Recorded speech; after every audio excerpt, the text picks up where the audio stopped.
২০২৪ সালের ৫ আগস্ট ক্ষমতা ছেড়ে ছোট বোন রেহানাকে নিয়ে যে হেলিকপ্টারে চেপে বসেছিলেন শেখ হাসিনা, সেই হেলিকপ্টারে যাওয়ার কথা ছিল দেশের অন্যতম শীর্ষ ব্যবসায়ী সালমান এফ রহমানেরও।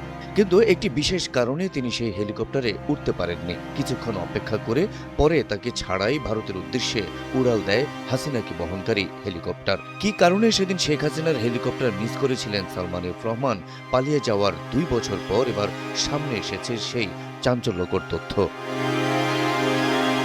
রেইনবো অ্যাক্রোপ্লাস্টে অ্যাক্রিলিক এমালশন থাকায় মুছে ফেলা যায় যে কোনো দাগ সহজেই। Rainbow paints, colour of joy. একটি কূটনৈতিক সূত্র থেকে জানা গেছে, শেখ হাসিনা ও শেখ রেহানাকে বহনকারী গাড়িবহর যখন বিমানবন্দরের উদ্দেশ্যে গণভবন ত্যাগ করে, তখন তারা ভারতের ফ্লাইটে কয়েকজন গুরুত্বপূর্ণ ব্যক্তিকে সঙ্গে নিতে চেয়েছিলেন। সে অনুযায়ী সেসব ব্যক্তিদের ফোন করে দ্রুত পুরাতন বিমানবন্দরে আসতেও বলা হয়েছিল।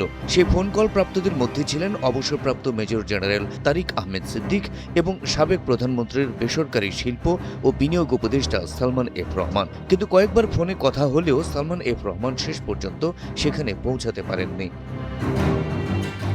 ফাঁস হওয়া একটি অডিও রেকর্ডিংয়ে শোনা যায়, শেখ হাসিনা ও শেখ রেহানা উদ্বিগ্ন কণ্ঠে সালমান এফ রহমানকে বারবার ফোন করে দ্রুত বাসা থেকে বের হওয়ার অনুরোধ জানাচ্ছিলেন। একটি কূটনৈতিক সূত্রের দাবি, সেই সময় সালমান এফ রহমান সরকারের পক্ষে কূটনৈতিক সমর্থন আদায়ের শেষ চেষ্টার অংশ হিসেবে একটি প্রভাবশালী পশ্চিমা দেশের ভারপ্রাপ্ত দূতের সঙ্গে বৈঠকে ছিলেন। আর সে কারণেই তিনি ইচ্ছে থাকলেও যথাসময়ে তেজগাঁওয়ের পুরনো বিমানবন্দরে পৌঁছাতে পারেননি। যেহেতু সামরিক শীর্ষ কর্মকর্তারা শেখ হাসিনাকে দেশ ছাড়তে মাত্র ৪৫ মিনিট সময় দিয়েছিলেন, তাই সালমান এফ রহমানের জন্য অপেক্ষা না করেই চলে যেতে হয় তাকে।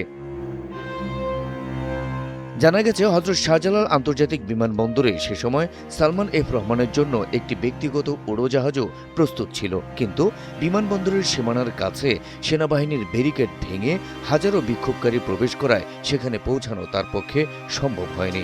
শেষ পর্যন্ত কোথাও না যেতে পেরে দেশেই আত্মগোপনে থাকতে হয় শেখ হাসিনার প্রভাবশালী এই উপদেষ্টাকে। যদিও শেষ রক্ষা হয়নি তার।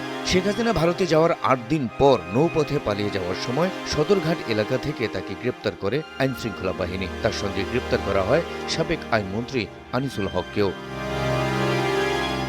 Habib Rasel, NTV online.